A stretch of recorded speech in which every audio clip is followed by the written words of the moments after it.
പുതിയ ചീഫ് സെക്രട്ടറിയെ കണ്ടെത്താൻ സർക്കാർ തലത്തിൽ നടപടികൾ തുടങ്ങി. ശാരദാ മുരളീധരൻ വിരമിക്കുന്ന സാഹചര്യത്തിലാണ് പുതിയ ചീഫ് സെക്രട്ടറിയെ കണ്ടെത്താനുള്ള നീക്കം ആരംഭിച്ചത്.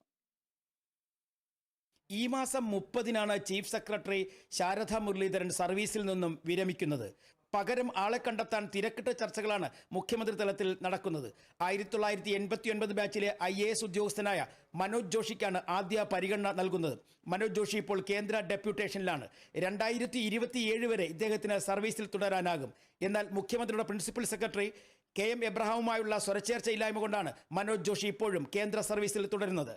KM എബ്രഹാമിന്റെ അനാവശ്യ ഇടപെടൽ ഉണ്ടാകില്ല എന്ന് മുഖ്യമന്ത്രി ഉറപ്പു നൽകിയാൽ മനോജ് ജോഷി സംസ്ഥാനത്തേക്ക് മടങ്ങിയെത്തി ചീഫ് സെക്രട്ടറി ആകാൻ തയ്യാറാകും. എന്നാൽ മനോജ് ജോഷി മടങ്ങി വന്നില്ല എങ്കിൽ സീനിയോറിറ്റി അനുസരിച്ച് ധനവകുപ്പ് അഡീഷണൽ ചീഫ് സെക്രട്ടറി A ജയതിലകനാണ് അവസരം ലഭിക്കുക. ഒരു വിഭാഗം IAS ഉദ്യോഗസ്ഥർ ജയതിലകന് എതിരാണ്. അതുകൊണ്ട് തന്നെ മനോജ് ജോഷിയെ കേരളത്തിലേക്ക് കൊണ്ടുവരാനുള്ള നീക്കമാണ് ഇപ്പോൾ നടക്കുന്നത്.